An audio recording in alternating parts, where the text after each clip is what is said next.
Hola a todos! Hi everybody! Thanks so much for logging on.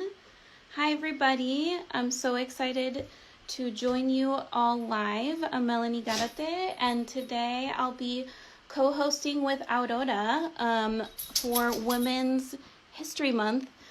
Hi everybody! So excited! I am going to get our co-host today on this live. So hold on one second.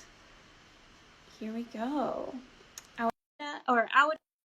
So hopefully you'll join us soon. Hi everybody. Thanks so much for joining.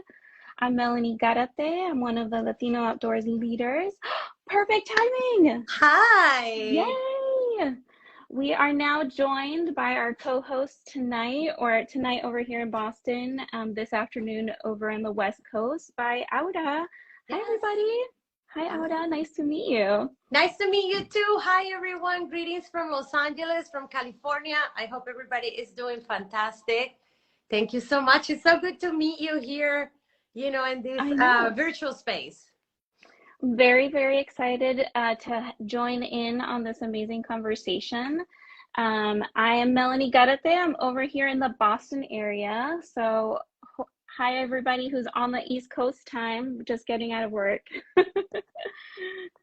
Amazing. Okay, we're going to wait just a couple more minutes for people to join up. Today, we're going to have a great conversation. We're going to continue on advocacy and also celebrate Women's History Month. So, El Mes de la Mujer, we're very, very excited. I'll just start off with a quick icebreaker question before we get into our conversation officially, if you don't mind. So, as we know, the world can be a really hard place all the time, and the pandemic has definitely, brought a lot of things to light, and there's so many things going on in the world in general. And I'm wondering what you, Aura, are doing to find joy in a time and place like this. Oh my goodness. I mean, it's from what's happening globally, with the conflict in Ukraine and with Russia, what happens locally with our constant fight to protect our environment. And, the personal stuff, right? That, friends, family, it's hard. It's hard when you are someone that is dedicated her life to public service. So I really find refuge in nature, to be honest. When I'm feeling unsettled, unbalanced, I really go out there and I try to be, I try to get back to the beach or the outdoors somehow. I love the hot springs so much. I talk a lot about how, I go out there and find like the most remote hot springs and I love it. So So lucky. for me, that is just such a joy. And also just at a much more local level, if, or just like a much more personal level, I also ride my bike, a whole lot. So riding my bike, taking walks, is necessary. And I also want to maybe invite folks to think about how they can do this throughout the day and not let it bottle up. Because what happens is that sometimes we let all this stress and all these ideas and all these thoughts that we have in our heads just really take over. And by the time we address them, it's a little too late. So addressing them right when it happens. So if you're not feeling balanced, if you're feeling unsettled, or if you are having a hard time, just go and find and do the things that bring you joy, right away. Amazing. Thanks so much for sharing. Finding joy outdoors is very on brand with Latino Outdoors, so thank you. And how do you find joy and kind of deal with like difficult situations and stressful situations in your life?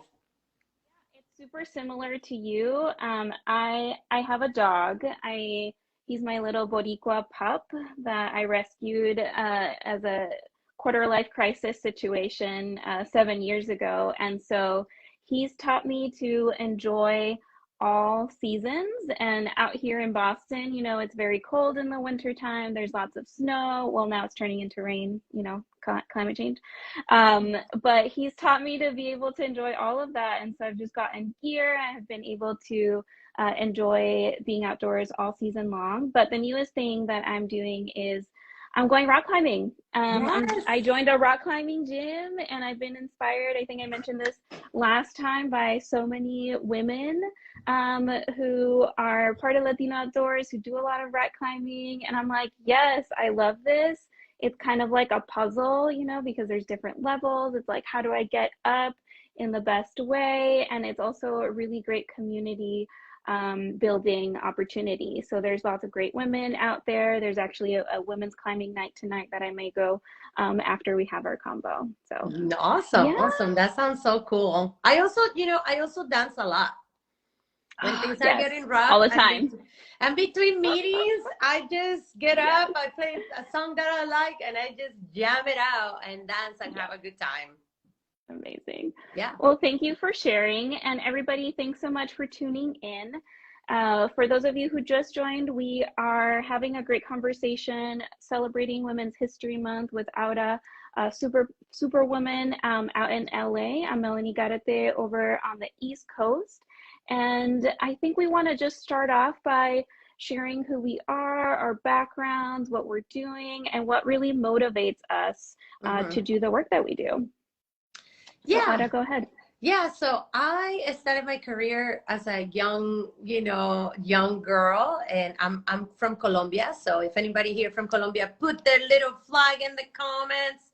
Let me see my fellow Colombianos here on the chat. I started at a very young age. You know, I come from a family that has been always very involved.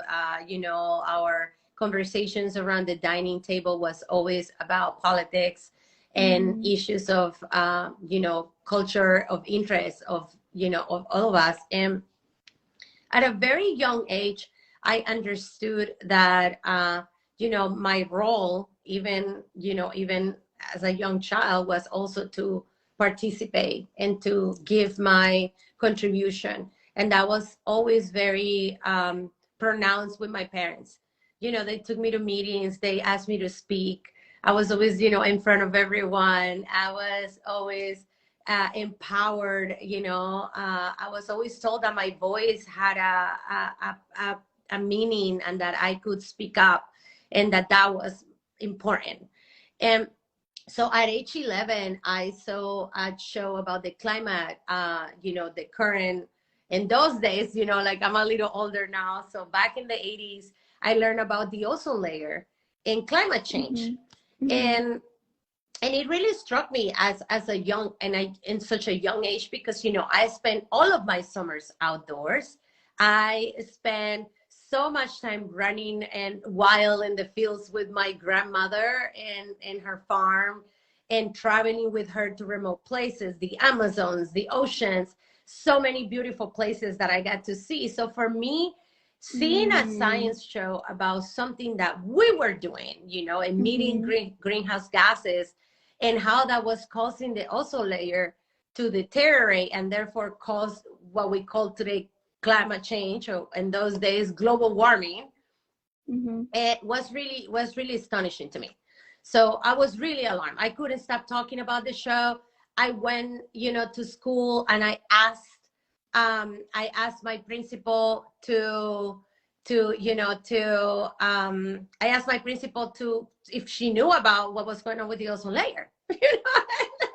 I remember I'm 11 years old. I'm in my school. I'm asking her about what are you doing about this? And exactly. And she's like, oh, what do you mean? And then, you know, I'm explaining to her everything that I saw and the effects, right? Not just, and look, this was a children's show in the 80s, where I already knew or understood about seawater rise level. I already knew about the struggles that was going to cause on our mountains and animals and ecology, and also the economic struggles that was also going to come after that.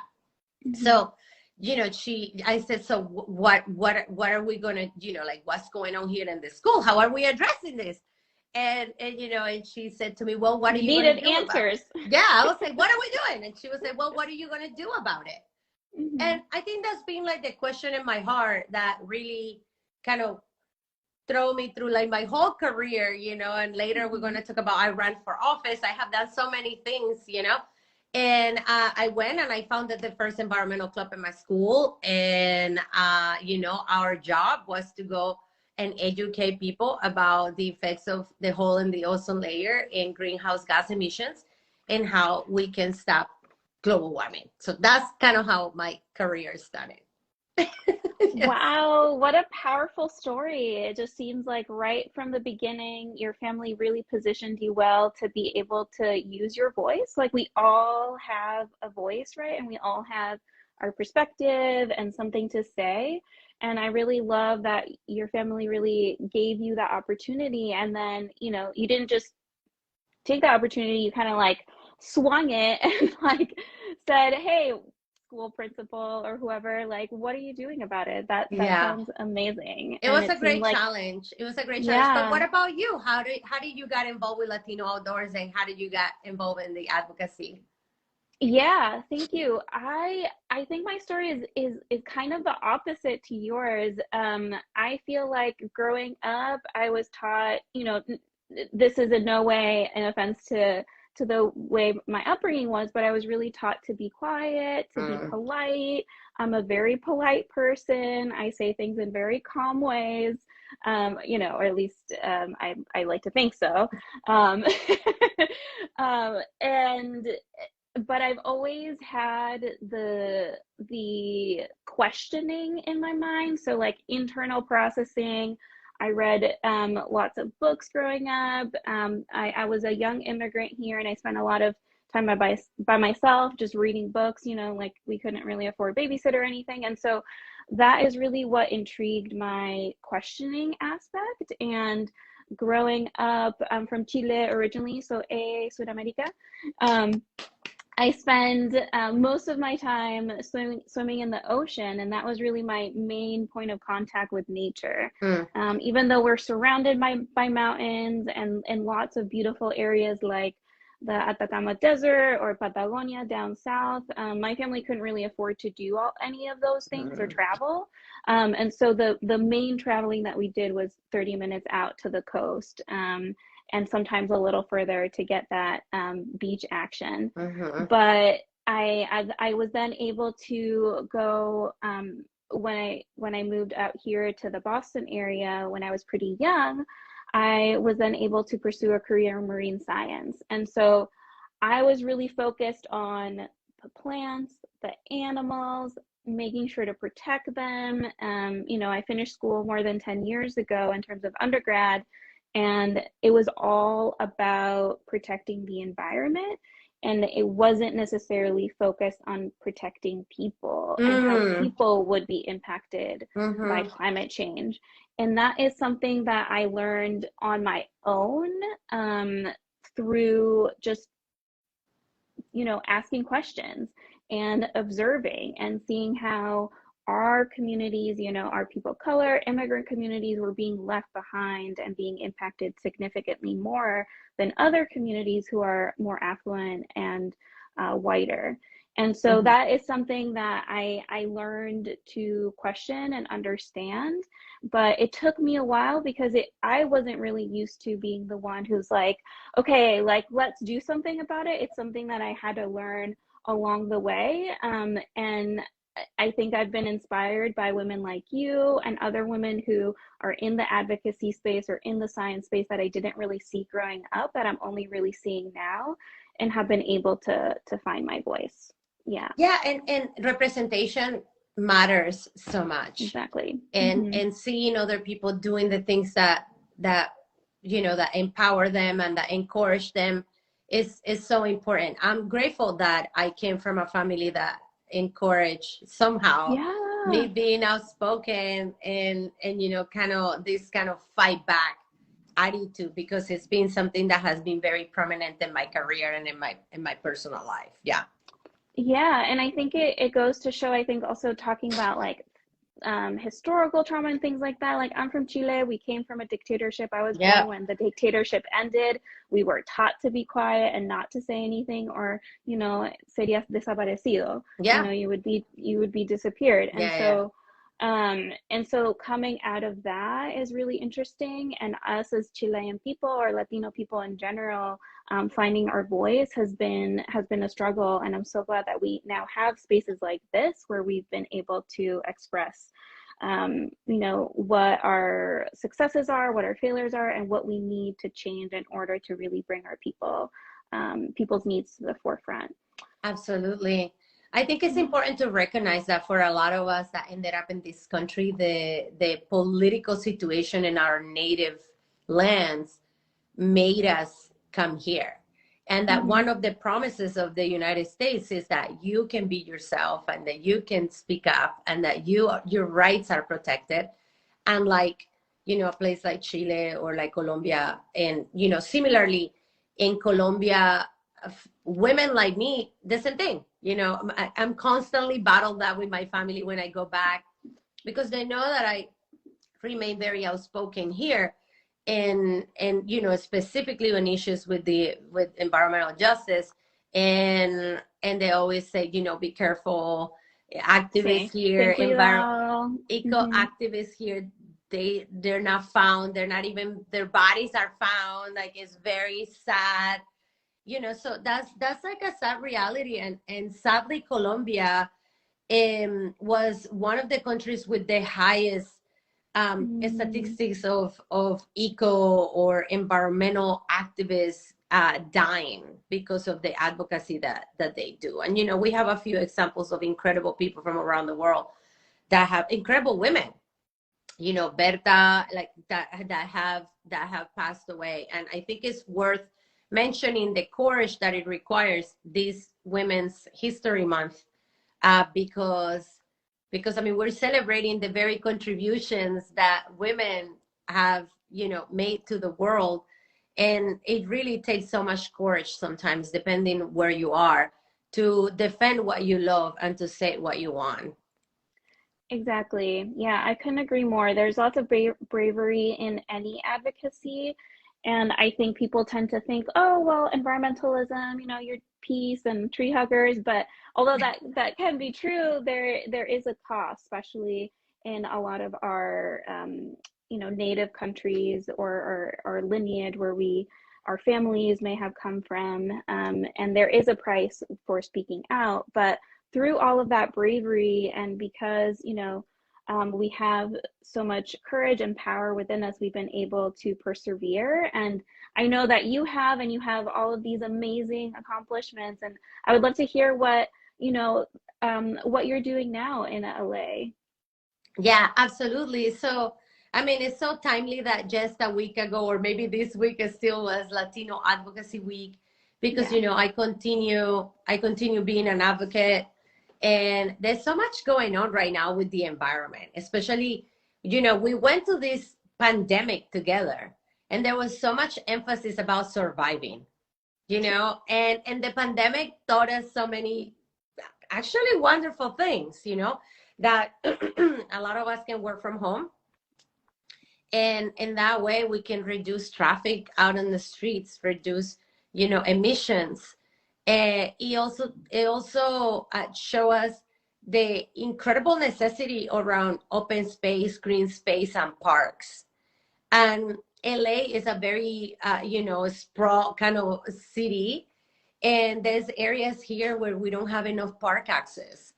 So, and especially in low-income communities where, you know, families, Latino families in a lot of cases, Black families live, a lot of them live in multi-generational, you know, homes, the grandparents, the parents, the kids, you know, and how all of them being at home was a great struggle for their mental health. And how having open space and parks and somewhere that you could walk or recreate or just be outside was so important.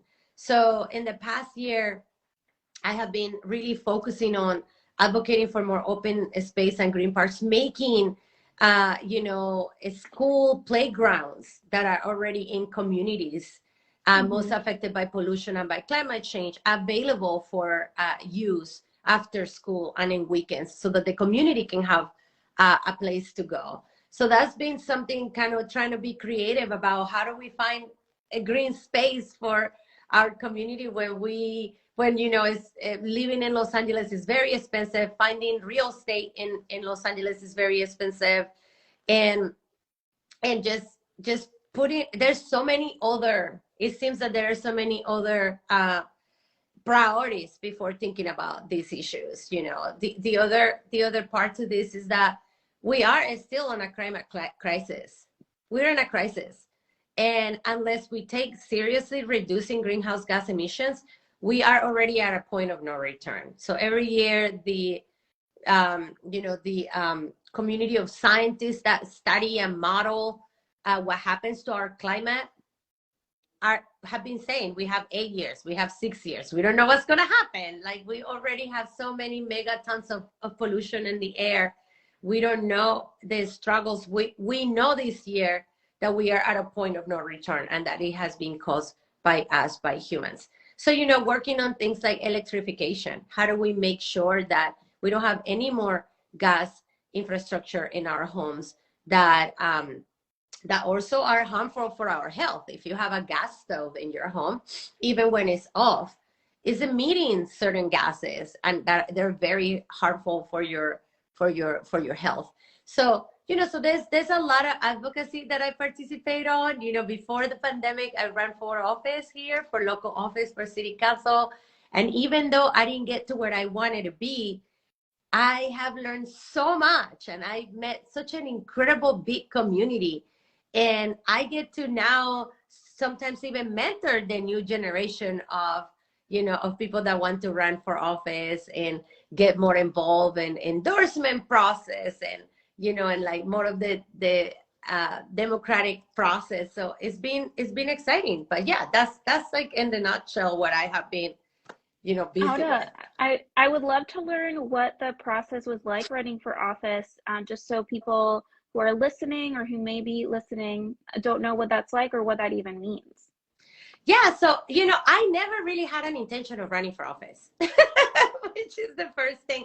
And if you maybe are watching and you feel this way, that's okay, because I never really thought that that's something that I wanted to do. Not because I couldn't do it, but because I was just so disenchanted with the process and with the results that some elected officials were offering to us, and the lack of action and the inaction. So I was like, they're not doing enough. And that was actually the very catalyst that pushed me to run for office. So in 2017, I became a commissioner for Los Angeles Department of Water and Power, which is the largest public utility in the country. And I am the youngest ever commissioner. What is a commissioner, for those who don't know? So LADWP is our utility, and the commissioners are the highest ranking people in the organization, and we make fiscal decisions, we make policy decisions, we set the direction of the organization. We are the ones that decide where this organization goes. So, you know, again, this is like our, in LA, is a public utility. So it's a utility of the people, you know, so we don't have private stakeholders, or we are the board of commissioners. And it's not like other boards in the private sector, where similarly, they also are a governing board. They decide what happens, but this one is public. So it has way more accountability to like everyday people. So I deal with things like rates, how expensive it was for us to pay for water and for power, where our water and power came from, which was something that I was very instrumental on pushing for more renewable energy, for more energy efficiency, for more programs that affect people like me. I'm a renter. And, you know, if I wanted to have solar power, how do I do it if I don't own my own home with my own, like roof? So many decisions that I was able to, to impact, and so many policies, and to represent a community that oftentimes didn't feel represented. So in the middle of my tenure, a group of friends and members of my community came up to me and they said, it feels like you will be like the only one that can maybe take this on. So why don't Why do you you think run that for was? office? So why don't you run for office and we'll support you? And, I became a grassroots candidate in 2019. My election was in 2020.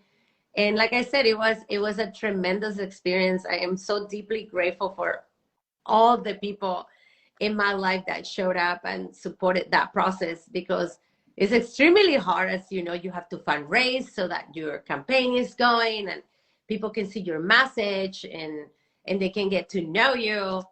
And also, you also have to deal with so many other um, dynamics that usually, everyday people don't get to kind of deal with. Yeah. Like I said, politics. Yes.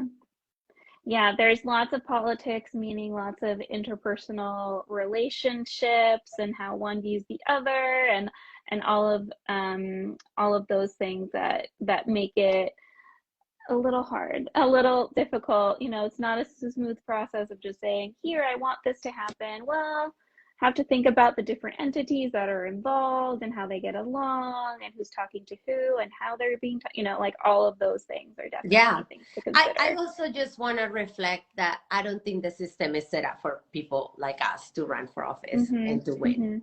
We don't have the roller desk that some people have. I didn't have billionaire and millionaire friends that I could call for them to donate to my campaign.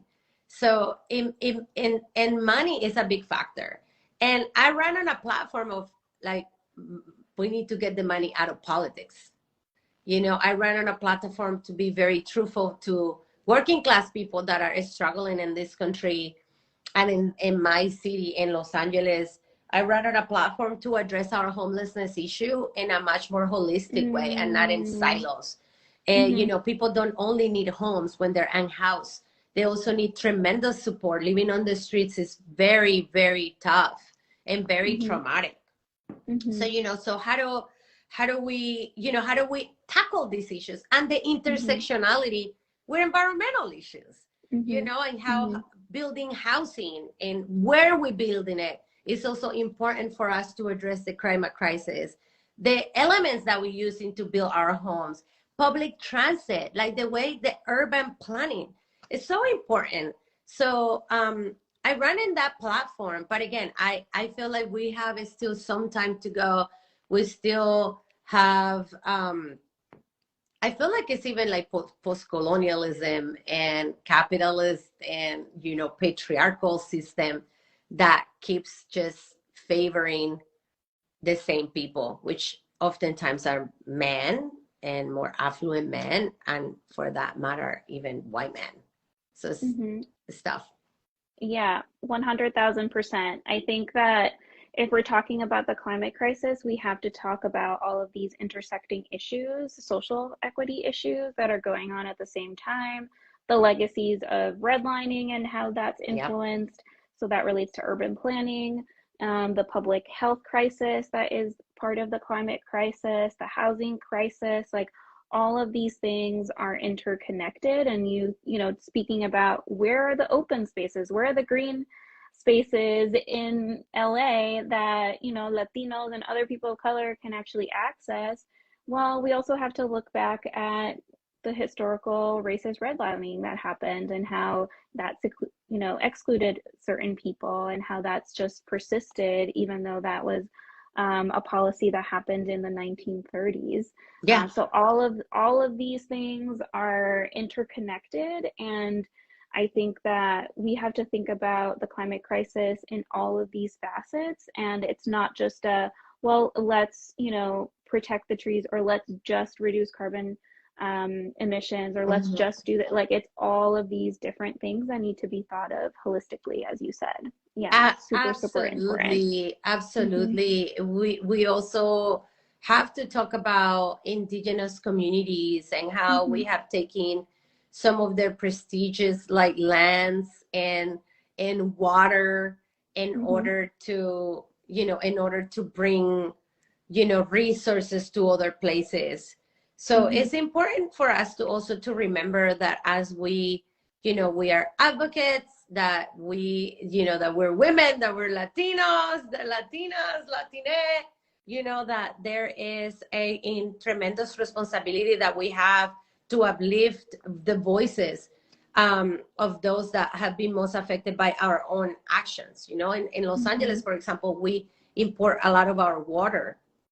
And I got the chance, as being a commissioner for the Department of Water and Power, I got the chance to meet with 5 different tribes up north here in California, where we bring our water from the Sierras. And it was an incredible experience for me to hear how they feel about, their fear about taking, bringing water here, and how they feel that this area that they call home needs to be protected as well. So it was interesting. Like, I guess I was a young commissioner. Mostly commissioners are older, they're lawyers, they're very politically involved, and my sole interest was to give a voice to my community Mm-hmm. in a place that was so important. Everybody here in Los Angeles pays the bill, pays for water and power. And I'm super proud to say that in terms of figuring out how we can also bring more clean energy, we were able to retire 3 coastal gas plants that were polluting communities here in LA, and now we are on the path to 100% renewable energy. It's extremely exciting. And for me to be a catalyst and a part of that moment was something that is So powerful. yeah, it's like I can't even believe it. Like, I think back when I was 11 years old, and I will never, in my wildest dreams, think that I was Mm-hmm. going to influence the second largest city in the Mm-hmm. country the way that I have. So it's Can we all just been just like such an clap honor. or like snap for the if you're It's, watching right now, just snap for us. it's been such Aura. an honor. And like, I just like continue to be so inspired and just like full of responsibility for Love all that. these things that we have been able to accomplish, like all of Love the that. community here in LA. Yeah. Auda, I have a question that's been running through my mind for a while now, and I think that when we speak about women, women of color or like powerful women, we often talk about, okay, like how do we get over bumps along the road, or how do we get Mhm. over failures? But actually, we don't often talk about how do we deal with the success, or how, what do we do once we get there or have upward mobility? At least speaking from my side, my family, immigrant family, low income, we've been slowly rising, and now I'm the first generation person in my family, so growing up, and it's sometimes it can be hard or daunting to deal with that. So I'm wondering what your experience has been like. Yeah, I mean, it's really hard to get to the successful part. And then when the successful part happens, it goes by What do really we do? fast. Yeah. So Yeah. one thing that has been important to me is that I continue coming back to my why, why I'm doing Mm-hmm. this, why Mm-hmm. this is important to me. And I cannot answer that without remembering my family and Yeah. my upbringing, and my picnics in the mountains with my grandparents, and playing with my siblings. So for me, this almost feels like home. Mm-hmm.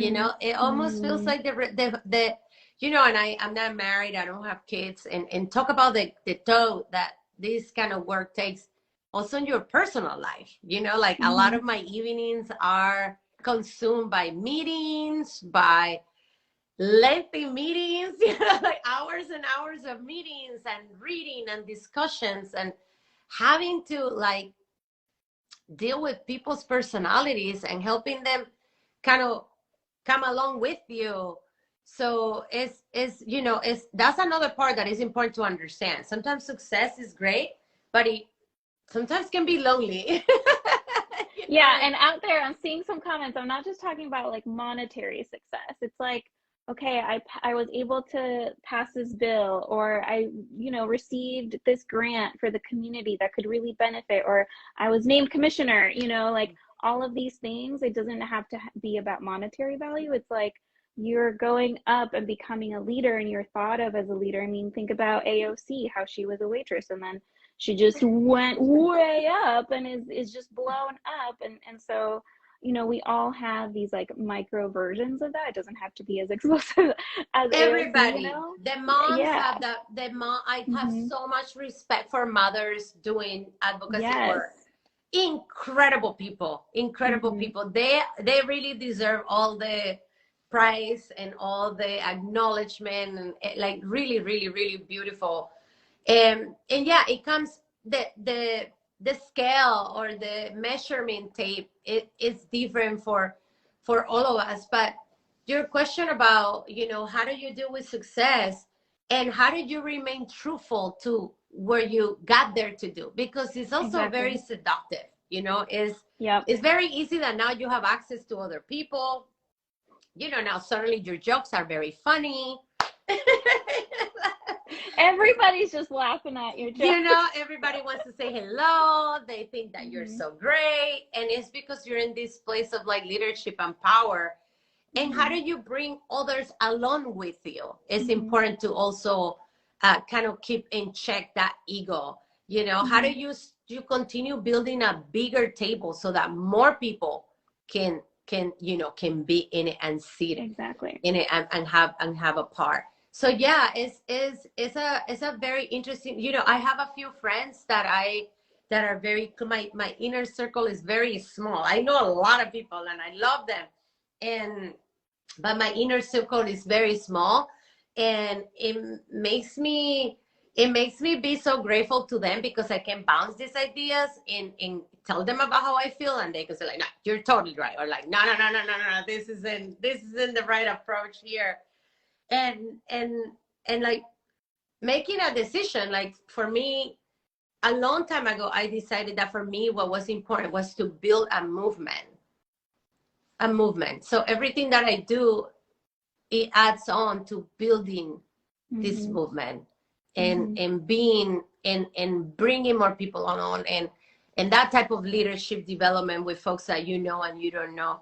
So that's like really, that's really, really like important, to me. So that's kind of how I deal with success. And I dance. I celebrate. You have to celebrate. You have to celebrate. Yeah. I've been having this conversation with other peers, in my circle and community. And a couple of things that I've been thinking about are it's so important to have that amazing community where they keep you both grounded and they hype you up. It's like they support you. They're like, yes, you can do this. Or like, of course you got that thing. Or like, of course you're going to do this great work. Like, we're here if you fall down. That's so important. And sometimes, es tu familia, o son tus amigos, o es tu perrito, like whoever it is, like it's so important to have that basis.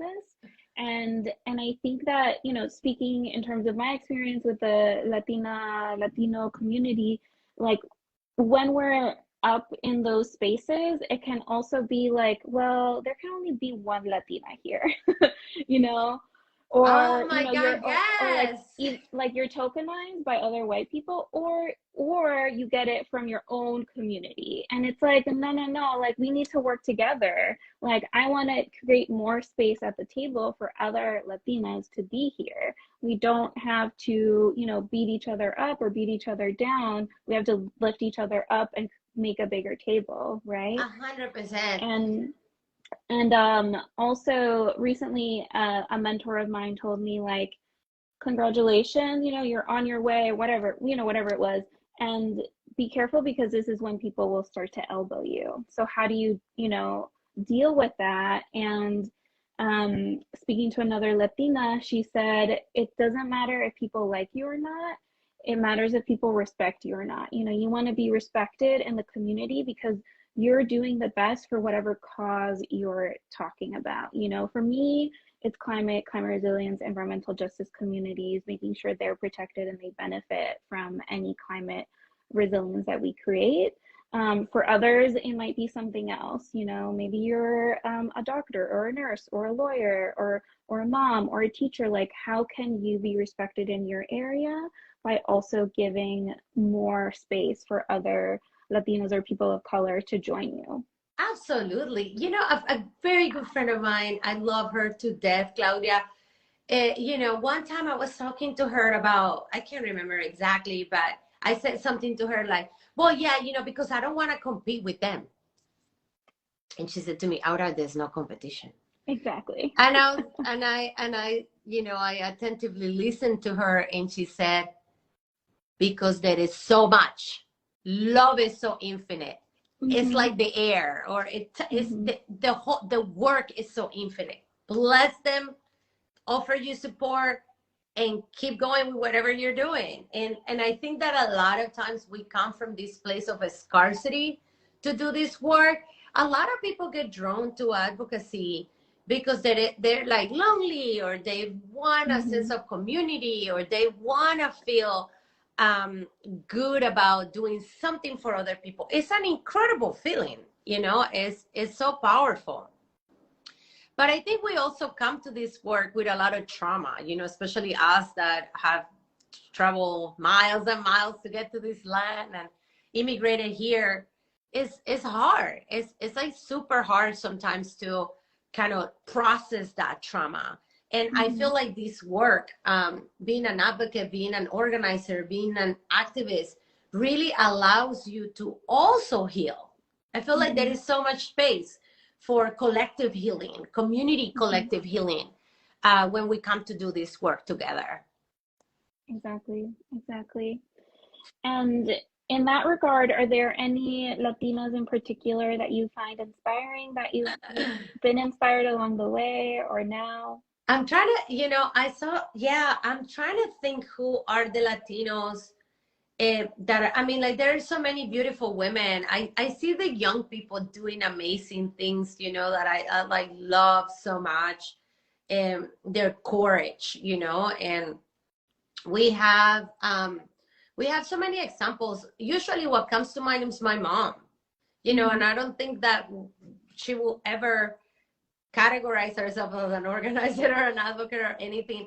But, you know, the fact that she gave me the skills and the tools, or show me, is pretty incredible, you know. And I'm deeply grateful for her. I see so many women doing amazing things in entertainment, and really, like, you know, and advocating for the outdoors too, and to protect our environment. I think that there is so much value for us to get the influencers of color to really, like, continue speaking about climate action. Because traditionally it's been like, you know, the Leonardo DiCaprios of the world and such, you know. So how do we bring along, you know, Eva Longoria is doing incredible work out there, like with women empowerment in politics. I mean, of course, AOC is incredible, to see her contributions and her work. But there were so many other organizers, Dolores Huerta. There's been so many other organizers out there that have paved the path for us to do it, and to do it a little differently, which is kind of exciting. 100%.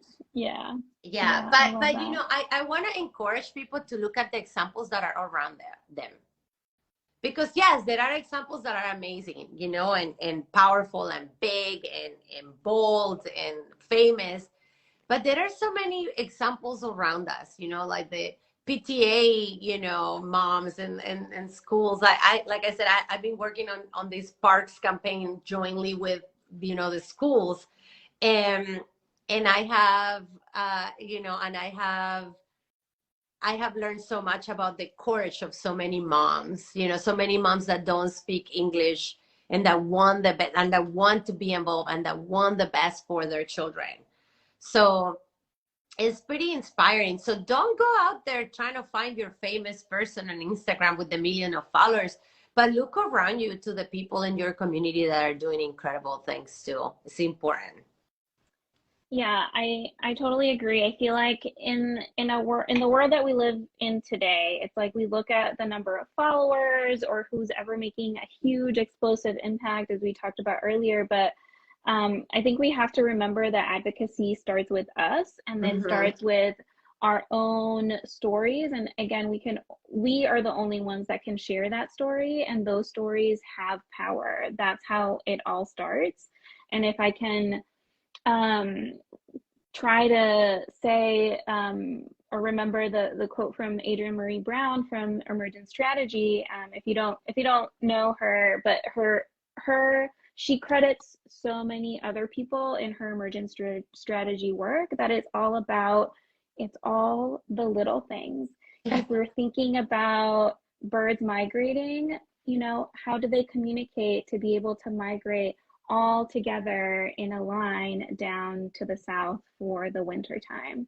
How Absolutely. do I'm a marine biologist, so I'll bring a sea turtle example. How do the Kemp's Ridley and Olive Ridley sea turtles, all of the mothers, travel together at the same time to go to the place that they were born, to their beach, and lay their eggs all together? It all happens in one movement. So do schools of fish. And this is what needs to happen. And this is what's happening with us, right? And so, you're on the east, or you're on the West Coast, I'm on the East Coast, and we're influencing our communities here.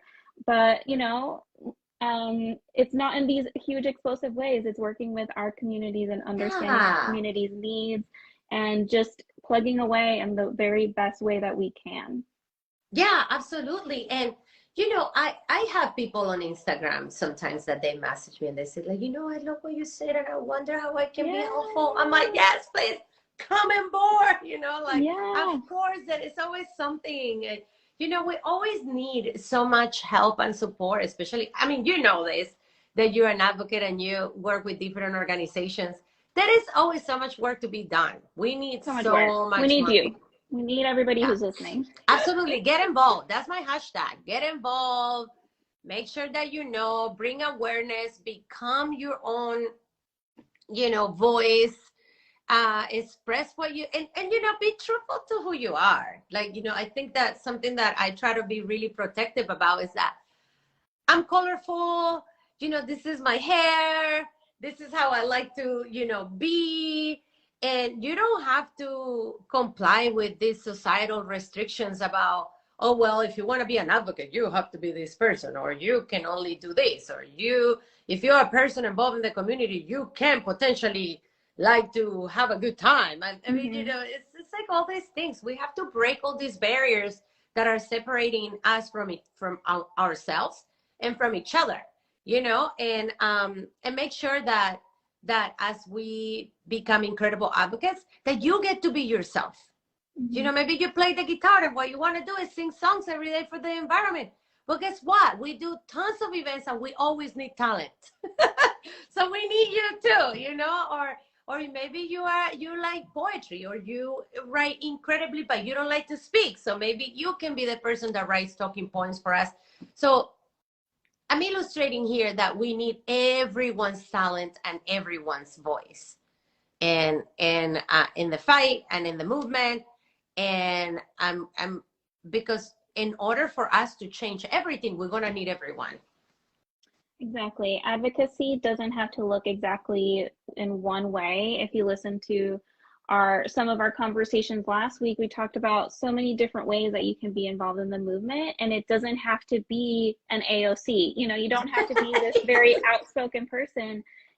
You can be writing, you can be painting, you can be playing the guitar, you can be sharing things with your students. If you're a teacher, you could be talking to your public health commission if that's what you're mostly interested in. Like, there's Mm-hmm. just so many different ways that you can be involved, and you don't need to know all of the facts and all of the data and how much greenhouse gases are out there in the atmosphere right now, and You don't need what to be like a carbon. scientist. Yeah. You don't need to do any of that, but Yeah. find what is passionate, what gives you passion and what perspective you want to bring to the table, and then do it, and just one day at a time. It doesn't have to Absolutely. be all at once.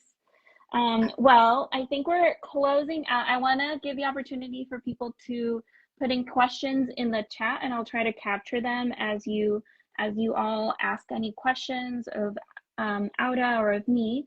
But before that, I'll ask one last question, Aura. If you have any particular advice, especially for women in the advocacy field or in a field that isn't traditional, like at least I didn't think of joining the climate movement or doing advocacy work as something that was seen in my lifetime or career path. So do you have any advice for any women who are trailblazers Absolutely. or want to join the movement? Yeah, I think number one, understand really well what is it that really tickles your heart. For me, clearly was nature and the environment and our incredible Mother Earth planet. For other people might be, animal rights, or maybe your thing is, maybe you suffer from from a disability, and maybe your thing is more advocating for people that like you. It's so important that we uplift our struggle and uplift our own experience. So I encourage you to find something that really speaks to your heart. Maybe it's immigrant rights, maybe it's healthcare. So so try to find something that really speaks to you. That's number one. The second thing is start talking about it with your friends and family and your neighbors. Ask them, I've been feeling about the environment that maybe we should have more trees in our street, and maybe we should do a little effort to plant more trees, and start that way, those conversations and building community. And then when you see that you are, kind of more centered in what you want to do, find organizations that are already doing this work and join them, because they have a lot of resources that they can share with you, and they have a lot of good mentorship, and also they can support your process. So let's say with this example of planting more trees, you maybe want to join. Here in Los Angeles, we have a beautiful organization called City Plants and Tree People, and maybe you connect with them and say like, oh, I want to come and plant trees. I want to learn how to do it. Or how can I connect with you? And so important for us women, in a lot of ways for us Latinx, Latina women, to ask for what we want. So many times we miss opportunities because we don't ask, and we're not clear, and we're not direct about what we want. Go out there and meet with your city council member and ask them, is there a way that I can get on the Parks Commission? I would love to serve on my local neighborhood council. How can I do that?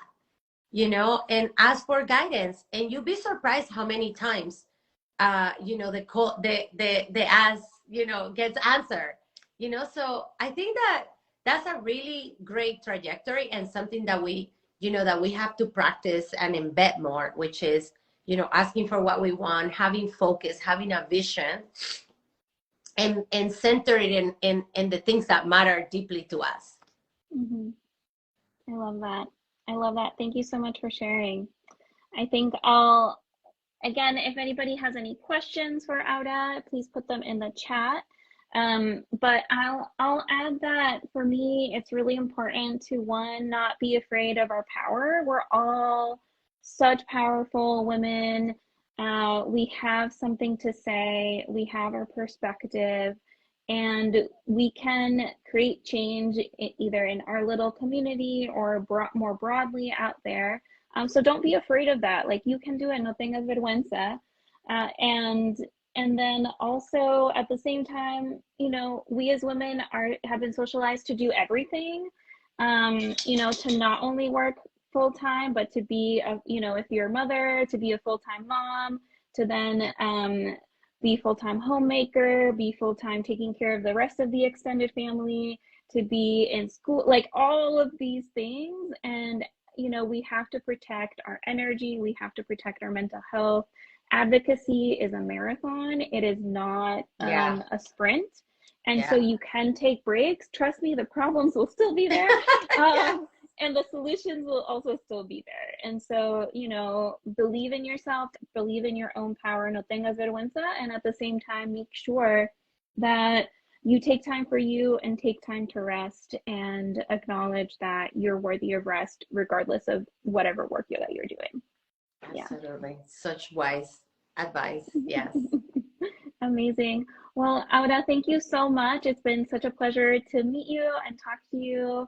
And hopefully when I'm out in LA, I can hit you Yes. up, can learn about your work. And then if you're ever in Boston, please don't be afraid to reach out. Really appreciate Absolutely. this. I hope to see Yeah. you soon. And thank you so Yeah. much for the Latino Outdoor Muchas gracias. family for hosting this and for tying this to, you know, Women History Month is so important. There is so many women advocates out there. In fact, when we talk about voting, you know, in Latino families, it's the women that are real influencers for how people vote in their household. 1000%. So we hold so much power in this Women's History Month. I really want to honor all the women that are out there doing this work and just you know, guiding their families on taking action on civic engagement. So absolutely. Definitely. Thank you so much. Feliz Mes de la Mujer. Lo Happy Women's mismo. History Month. And Gracias. if you are not following Latino Outdoors, please follow us. And you can also sign up online, sign up to be on our email listserv. And if you want to join a local chapter, check what chapter is nearby you. Or if you just want to attend events, that is amazing too. So looking forward, and so nice to meet you. All right. So good to meet you too. Thank you for hosting me. Have a great day. Bye.